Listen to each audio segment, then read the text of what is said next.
My name is Deepak Mullick and I am from Bangalore.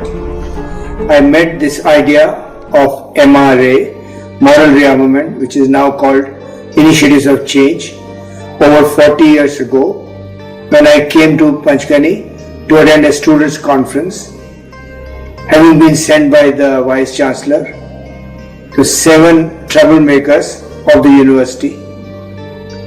On the first day we realized the Vice Chancellor probably sent us for making us straight. And after the first session, we realized his plan, so we got out and said, okay, rather than these people making us straight, we'll make them straight. And we decided each one will eat 30 chapatis so that the flour will run out of the kitchen and they will get straightened. But that was the day 1. And on the day 2, when I heard this song, when you point a finger, there are 3 more pointing back at me. It made me thinking that I am the one always blaming somebody else for the wrongs in the society. If everything is wrong in the nation, it is the Prime Minister. If anything is wrong in the university, it is the Vice Chancellor.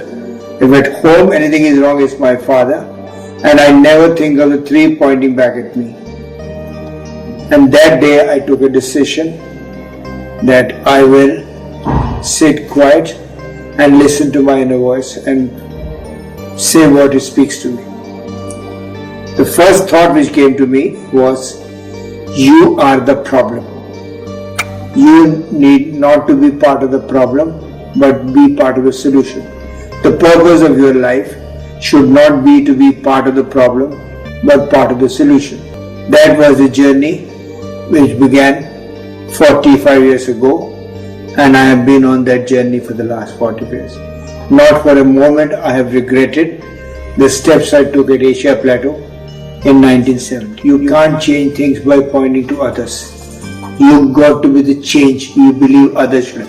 In my first job as the regional head for agribusiness of Shaw Wallace, based in Pune, in Western India, my company supplied a large input for development to the block development officer of Jalgaon in the Khandesh area.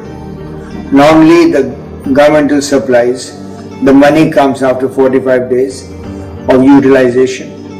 But this money wasn't coming. I would put pressure on my area manager in Jalgaon to collect the money. He would tell me, sir, you don't get government money like this. You have to pay 10%, that's 50 lakh rupees bribe to the local official, then you will get this money. I said to my area manager, we have decided that we will run this company ethically and we do not wish to be part of the problem. We want to be part of the solution. So we want to get the money without bribes. He was a seasoned person, twice my age. He said, कल का बच्चा आ गया, इसको मालूम नहीं how to get things done.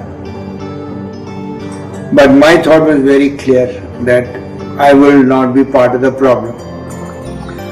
And in my morning quiet time, I got a clear thought that I should go to Jalgaon and meet this official and explain to him what steps of change I took after coming to Asia Plateau and why I believe I want to continue in this journey of ethical business.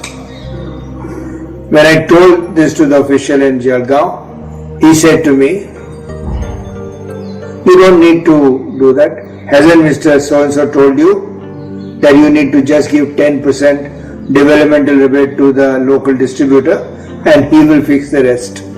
You don't have to bribe. I also won't take any bribes. but the Jalgaon distributor can fix up the thing. I said to the official, so that would be an indirect way of bribing, and that will still be becoming part of the problem. Please help me in this journey to be finding a solution to the corruption and larger issues we find in this country. To this, the official said, okay, you can go back. I reached back to Pune, and exactly on Monday next week, we got a demand draft for 5 crore rupees from this official without having paid a single paisa bribe. That was my first experiment with conducting business ethically. My experience over the last 40 years tells me, more often than not, it is our choice to be looking for convenience rather than conviction that we make compromises and then blame everybody else for corruption. We take shortcuts in life. We don't want to stand up for what we believe. We don't want to stand up for conviction we have. But I want to see a society which learns to share and care.